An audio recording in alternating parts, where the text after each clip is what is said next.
ইদানিং একটি ভারতীয় গণমাধ্যমের জরিপে উঠে এসেছে যে ভারতের ৫৫% মানুষ চান না শেখ হাসিনা ভারতে অবস্থান করুক। আর এই জরিপটি আসার পর এটা বলা বাহুল্য যে এবার হয়তো ডোনাল্ড ট্রাম্পের যে একটা সমর্থন শেখ হাসিনার উপরে ছিল, শেখ হাসিনার পক্ষে তিনি অবস্থান নিয়ে মাঝে মাঝে ইউনূস সাহেবের বিরুদ্ধে কড়া মন্তব্য করত, সেই ডোনাল্ড ট্রাম্পের সমর্থন এখন হয়তো ধীরে ধীরে হ্রাস হতে শুরু করবে। কেন হবে তার একটি বিশেষ কারণ হলো ভারতের ৫৫% জনগণ চায় না শেখ হাসিনাকে ভারত সরকার সমর্থন করুক। আর ভারতের ৫৫% মানুষ যখন চান না, ভারতের অর্ধেকের বেশিরভাগ মানুষ যখন চান না শেখ হাসিনাকে ভারত সরকার সমর্থন করুক, তাহলে ভারত সরকারও নিশ্চয়ই ধীরে ধীরে শেখ হাসিনার উপর থেকে তাদের সমর্থন ফিরিয়ে আনবে। আর ভারত সরকারের সমর্থন ফিরে আসা মানে, সমর্থন কমে যাওয়া মানে ডোনাল্ড ট্রাম্পের সমর্থনও হ্রাস পাওয়া। কারণ ডোনাল্ড ট্রাম্প একমাত্র যে কারণে শেখ হাসিনাকে সমর্থন করত সেটা হচ্ছে শেখ হাসিনার মাধ্যমে ভারতকে কিছুটা হাতের নাগালে রাখা, ভারতকে কিছুটা কবজায় আনা। কারণ ভারতের একটা কমজোরি হচ্ছে বাংলাদেশ, আর বাংলাদেশের শেখ হাসিনা হচ্ছে ভারতের আর একটা কমজোরি। সুতরাং ভারতকে মুঠোয় আনতে হলে, ভারতকে একটু নাগালে রাখতে হলে এই শেখ হাসিনার ব্যাপারটাতে ডোনাল্ড ট্রাম্পের একটু হস্তক্ষেপ থাকাটা অত্যাবশ্যক ভারতের কাছে। কিন্তু ভারতের জনগণ, ভারত সরকার যখন শেখ হাসিনার উপর থেকে তাদের সমর্থন ফিরিয়ে নেবে, শেখ হাসিনার বিষয়ে তারা কোনো রকম কথা বলবে না, কাজ করবে না, তখন ডোনাল্ড ট্রাম্প আর কী স্বার্থে শেখ হাসিনার পক্ষে কথা বলবে?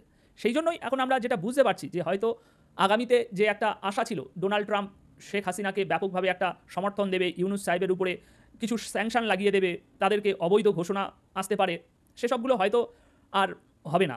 কারণ দেখতে পাচ্ছেন তো, আমি তো আর এই কথা বলছি না, সংবাদ মাধ্যম বলছে, তাও আবার প্রথম সারির সংবাদ মাধ্যম দ্য বিজনেস স্ট্যান্ডার্ড। ৫০% ভারতীয় চান না হাসিনা ভারতে অবস্থান করুক, গণমাধ্যম বলছে। ভারতীয় একটি গণমাধ্যমে এই জরিপটি হয়েছে, সেটা এখন সারা বাংলাদেশের মিডিয়াতে আপনারা এই খবরটা পেয়ে যাবেন। সুতরাং বন্ধুরা, তাহলে কি এবার শেখ হাসিনার পরবর্তী পরিণতি কি হতে চলেছে? কারণ শেখ হাসিনার একমাত্র ভরসা, আস্থা, বিশ্বাস যেটাই বলুন না কেন, সেটা হচ্ছে ভারতীয় জনগণ, ভারত সরকার। কিন্তু সেই জনগণের অর্ধেকের বেশি ৫৫% যদি বলে আমরা শেখ হাসিনাকে সমর্থন করি না, তাহলে এবার শেখ হাসিনাকে কী পদক্ষেপ নিতে হবে পরবর্তীতে, এটা খুবই চিন্তার একটা বিষয়। কিন্তু এরকমটা আমরা কখনোই ভাবিনি যে এরকম কিছু একটা ভারতীয় জনগণরা এরকম হুট করে একটা পদক্ষেপ নেবে, একটা জরিপে তাদের এরকম মতামত জানাবে।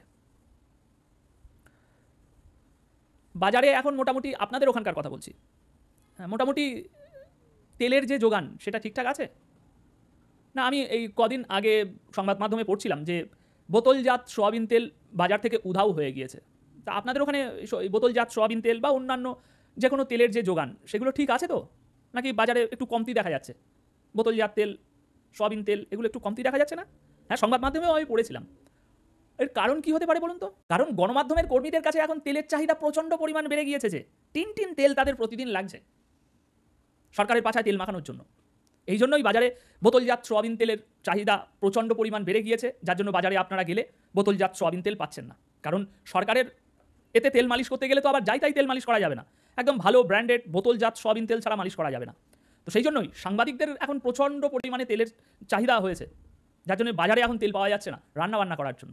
কারণ লিটার লিটার তেল ঢালতে হচ্ছে তো প্রতিদিন, প্রত্যেকটা সংবাদ মাধ্যমকে প্রতিটা খবরে লিটার লিটার তেল লাগাতে হচ্ছে। তেল না লাগালে খবর করতে পারবে না আবার। তো ব্যাপারটা কিছুটা এরকম, হয়তো সেই জন্যই বাজারে এখন তেল খুব কম পাওয়া যাচ্ছে। কেন বলছি এই কথা বন্ধুরা? দ্য বিজনেস স্ট্যান্ডার্ড বাংলাদেশের একদম ইংরাজি গণমাধ্যমের সেরা একটা গণমাধ্যম, সংবাদ মাধ্যম, তারা শিরোনাম করছে ৫০% ভারতীয় চান না হাসিনা ভারতে অবস্থান করুক। এটা কোন জরিপে পাওয়া গিয়েছে? ইন্ডিয়া টুডের জরিপে পাওয়া গিয়েছে। ভালো করে লক্ষ্য করুন, কিন্তু ইন্ডিয়া টুডের জরিপে পাওয়া গিয়েছে। এখানে কত বড় একটা ভণ্ডামির কাজ চলছে সাংবাদিকতার নামে, আজ আপনাদেরকে দেখাই। আসুন, বাংলাদেশের সাংবাদিকরা ঠিক কতটা তেল মালিশের মেসেজ যারা করে তাদেরকে কি বলে, তেল মাখিয়ে সারা বডি মেসেজ যারা করে তাদেরকে কি বলে? ওই যেটা বলে সেটা এখন পরিণত হয়েছে বাংলাদেশের প্রত্যেকটা সংবাদ মাধ্যম। তারা বলছে বাংলাদেশের প্রধানমন্ত্রী শেখ হাসিনাকে ভারতের আশ্রয় দেওয়ার বিষয়ে সে দেশের জনগণ কি ভাবছে তা নিয়ে একটি জরিপ চালিয়েছে ভারতীয় গণমাধ্যম ইন্ডিয়া টুডে। ভালো করে কিন্তু এই শব্দটাকে খেয়াল করবেন, এই নিয়ে একটি জরিপ চালিয়েছে ভারতীয় গণমাধ্যম ইন্ডিয়া টুডে। কত বড় একটা ছলনা করেছে এখানে বলছি আমি, শুধু এই কথাটা মনে রাখবেন। জরিপে ৫০% ভারতীয় জানিয়েছেন যে তারা চান না হাসিনা ভারতে অবস্থান করুক। তাদের মত হলো হাসিনাকে বাংলাদেশ কিংবা অন্য কোনো দেশে পাঠিয়ে দেওয়া উচিত। এখন এই খবরটা পড়ার পর একজন সুস্থ সবল মানুষের মাথায় কি আসবে? যে ইন্ডিয়া টুডে, ভারতের একটা প্রথম সারির সংবাদ মাধ্যম তারা একটা জরিপ চালিয়েছে এবং সেই জরিপে 50% ভারতীয় বলছে শেখ হাসিনাকে এখানে রাখবেন না। এটাই তো অর্থ দাঁড়াচ্ছে, এখানে আর কোনো অন্য কোনো অর্থ দাঁড়ানোর কোনো সুযোগ নেই তো, এইভাবেই সংবাদটা লেখা হয়েছে তো। কিন্তু ঘটনাটা কি জানেন, আসুন দেখাচ্ছি।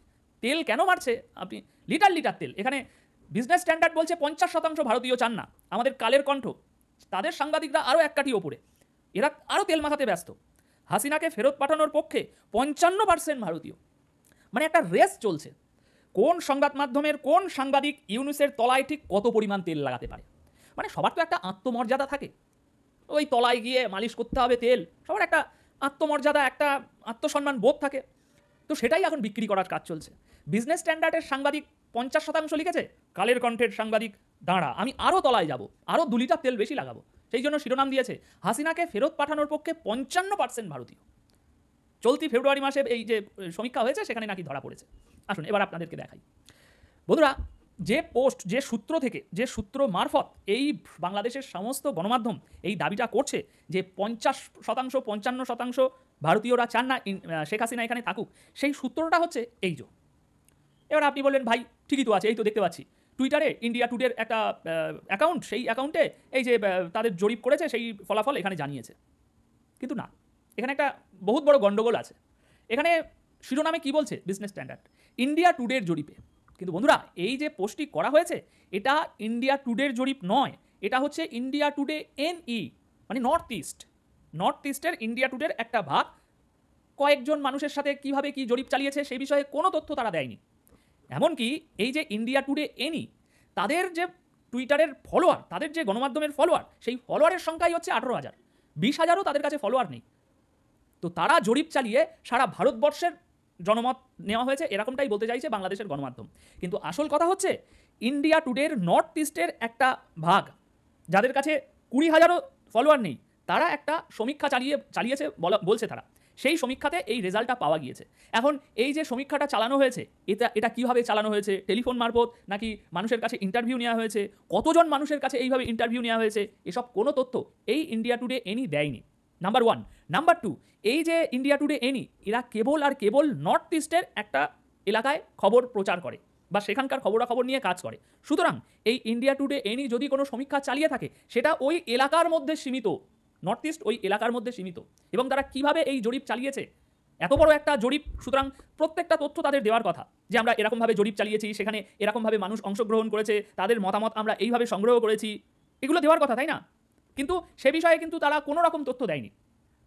অথচ আপনি যদি এই ইন্ডিয়া টুডে যেটা, সেই আসল ওয়েবসাইটে আসেন সংবাদ মাধ্যমে, তাদের ফলোয়ারের সংখ্যা 6.2 মিলিয়ন, 62 লক্ষ। উল্টো দিকে এই সংবাদ মাধ্যম যেটা, তাদের ফলোয়ারের সংখ্যা 18,000ও না, 18,000। সুতরাং ডিফারেন্স বুঝতে পারছেন। এছাড়াও ইন্ডিয়া টুডে যে গণমাধ্যম, তাদের যে টুইটার হ্যান্ডেল, তাদের টুইটার হ্যান্ডেলের কোথাও আপনি এই সমীক্ষার ব্যাপারে কিছুই নিউজ দেখতে পাবেন না। যদি সারা ভারতবর্ষ জুড়ে এরকম একটা সমীক্ষা চালানো হতো এবং ইন্ডিয়া টুডের পক্ষ থেকে চালানো হতো, তাহলে তাদের প্রধান যে হ্যান্ডেল সেখানে নিশ্চিত তারা এই রিপোর্টটা পাবলিশ করতো, তাই না? কিন্তু সেই জিনিসটাকে বিকৃতি করে আমাদের বাংলাদেশের গণমাধ্যম কি ছাপছে দেখুন, 50% ভারতীয় চান না। প্রথমেই ভুল, ভারতীয় নয়। তুমি যে সোর্স থেকে নিয়ে জিনিসটা জানাচ্ছ সেটা হচ্ছে নর্থ ইস্ট নাকি এন্টায়ার ভারত, এখানে ভারতীয় বলা হচ্ছে, মানে এন্টায়ার ভারতে সমীক্ষা চালানো হয়েছে এমনটাই তারা বোঝাতে চাইছে। এবং তারা বলছে ইন্ডিয়া টুডের জরিপ, কিন্তু আমরা যদি ইন্ডিয়া টুডেতে আসি কোথাও এর নামও নিশান নেই। ইন্ডিয়া টুডে NE এই শব্দটা তারা ব্যবহার করেনি যাতে মানুষ বিভ্রান্ত হয়। এই হচ্ছে বর্তমান তেল মাখানোর সাংবাদিকতা। আর এই তেল মাখানোর মাস্টার এখন বলছে যে আমাকে প্রধান অতিথি বলবেন না, আমি হচ্ছি খেলোয়াড়, খেলার ক্যাপ্টেন। এই যে উনি বলছেন জেলা প্রশাসক সম্মেলন উদ্বোধন করতে গিয়ে অধ্যাপক মোহাম্মদ ইউনুস বলছে তাকে প্রধান অতিথি হিসাবে সম্বোধন করা হয়েছিল, সেখানে বলছে প্রধান অতিথি হিসাবে বলায় কষ্ট পেয়েছি, যেন আমাকে বাইরে রাখা হলো এই খেলার মাঠ থেকে। হওয়া উচিত ছিল আমার খেলার ক্যাপ্টেন, কিন্তু আমাকে করলেন অতিথি, আমি অতিথি হিসাবে বক্তব্য দিতে চাই না। তাই জোকার মাস্টার, আপনাকে একটা কথা বলি, আপনি এই যে ক্যাপ্টেন বলছেন না নিজেকে, তা আপনি যে খেলাগুলো খেলতে চাইছেন ক্যাপ্টেন হবেন কি করে? আপনার প্রত্যেকটা খেলাতেই তো আপনি হেরে যাচ্ছেন, প্রত্যেকটা খেলাতেই ভুয়ো গোহারা হারছেন আপনি। কেন? এই আয়নাঘর থেকে শুরু করে জাতিসংঘের এই যে রিপোর্ট সেখান থেকে শুরু করে আর মানে প্রত্যেকটা জায়গায় হারছেন। এই আয়নাঘরের কথা আসি, যে নাটকটা সাজালেন আয়নাঘরে সেটা তো পুরোপুরি ফ্লপ খেয়েছে ক্যাপ্টেন সাহেব, সার্কাসের ক্যাপ্টেন, এটাই সঠিক হবে। হ্যাঁ, ওইখানেই ভালো লাগবে আপনার। এই যে আপনি আয়নাঘরটা সাজালেন, তো এই আয়নাঘরের রং করতে গেলেন কেন? এই তো গ্রিলের রং আমরা স্পষ্ট দেখতে পাচ্ছি। আর আয়নাঘরটা যে আপনি সাংবাদিকদের নিয়ে যাওয়ার আগে এই আয়নাঘরটা যে আপনি মানে তৈরি করেছেন তার প্রমাণও তো আমরা দেখতে পাচ্ছি। কারণ এই যে দেখুন অ্যাডজাস্ট ফ্যানের যে গ্রিলগুলো লাগানো হয়েছে, সেখানে যে ঝালাইগুলো করা হয়েছে, এই ঝালাইগুলো একবার ভালো করে লক্ষ্য করুন। এই ঝালাইগুলো ভালো করে লক্ষ্য করুন, এই ঝালাইগুলো এগুলো একদম নতুন কাঁচা ঝালাই। এই যে কাঁচা ঝালাই, ধোঁয়ার এই যে ছাপ, এ দেখে বোঝা যাচ্ছে একদম কাঁচা ঝালাই, এগুলো স্পষ্ট বোঝা যাচ্ছে।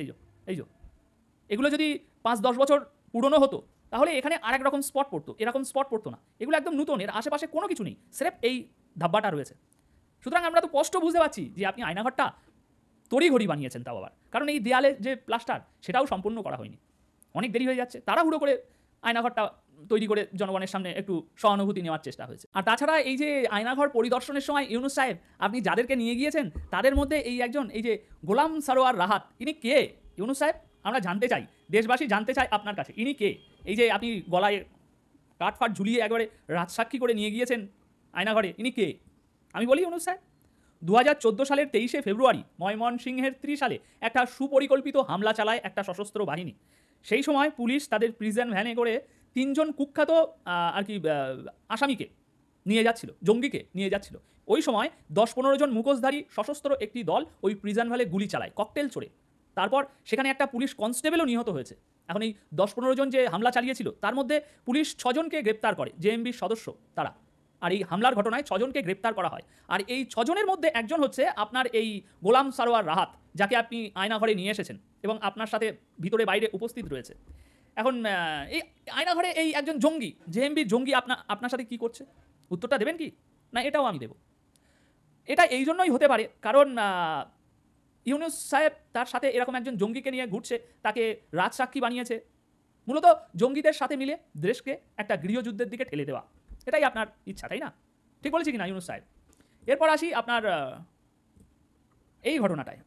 আপনি যে নিজেকে ক্যাপ্টেন বলে দাবি করছেন, অ্যাকচুয়ালি ওসব ক্যাপ্টেন ফ্যাপ্টেন আপনার মানায় না। আপনি জোকার হিসাবে নিজেকে দাবি করুন, ওটা আমরা খুব ভালোভাবে মেনে নেব, কারণ যা করার করেছে তো জামাত। এখানে দেখুন, সরকার কোটার দাবি মেনে নিলেও পতনের দুর্দান্ত প্ল্যান তৈরির ভূমিকায় শিবিরের নেতা মির্জা গালিব জাহিদ। ইউনুস সাহেব কি বলছে একবার শুনুন তো। জাতিসংঘের ব্যাপারটাই আমরা আসছি। আপনারা শেখ হাসিনাকে শাস্তি দিতে চান না জুলাই আন্দোলনের অপরাধে? জুলাই আন্দোলনে দমন পীড়ন চালিয়েছিল, সেই অপরাধে আমরা শেখ হাসিনার বিচার করব। তা যে দমন পীড়ন চালানো হয়েছে সেটা ন্যায্যত চালানো, সঠিক কাজ হয়েছে। কেন? এই জামাতের মুখ থেকেই শুনুন। বেগবান হলো তখন আমাদের কাছে একটা ইনফরমেশন আসলো যে সরকারি দাবি মানতে পারে, তাহলে আন্দোলনের কি হবে? তখন আমরা চিন্তা করলাম যে তাহলে আমাদের নতুন দাবি দিতে হবে, কারণ আগের দাবি ছিল কোটা বাতিল করা। এখন যদি সরকার বলে যে ওকে আমি কোটা বাতিল করে দিলাম, তাহলে তো আপনার আন্দোলনের কোনো গ্রাউন্ড থাকে না, তাহলে need to go to the next step. তাহলে নেক্সট স্টেপ হলো যে তাহলে আমাদের সরকারের কাছে দাবি দিতে হবে। তো তখন আমাদের সামগ্রিক আলাপ আলোচনা উঠে আসলো যে তাহলে আমাদের এমন একটা দাবি দিতে হবে যে দাবিটা সরকারের জন্য মানা অত্যন্ত কঠিন হয়। তখন 9 দফার আলাপ আলোচনা আসলো। তো এটা আমাদের থেকে আলাপ আলোচনা, আমি মনে করি। তো ইউনুস সাহেব সময় নিয়ে এই ভিডিওটা একটু দেখে নেবেন।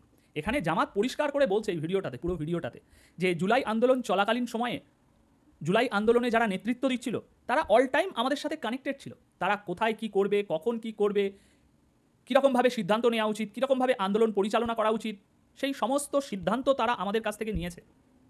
এবং এখানে এটাও তিনি বলছেন যে সরকারকে কিভাবে ক্ষমতাচ্যুত করা যায় তার জন্য প্রত্যেকটা পদক্ষেপ তারা নিয়েছে। যে দাবির জন্য এত বড় আন্দোলন হলো, সেই দাবিটা সরকার মেনে নিতে চাচ্ছিল, কিন্তু তার সত্ত্বেও কিভাবে এই আন্দোলন চালিয়ে যাওয়া যায় তার পরিকল্পনা করেছে জামাত। সুতরাং এটাকে যদি বিচার করা হয় তাহলে অপরাধী কে হবে? সরকারের উপরে বাধ্যতামূলক এরকম একটা দমনপীড়ন চালানোর জন্য কারণ তৈরি করে দেওয়া, এর জন্য জামাতকে তো বিচারের আওতায় আনতে হবে। কারণ সরকার মনে করছে যে আমরা দাবি মেনে নেব, দেশকে শান্ত করব।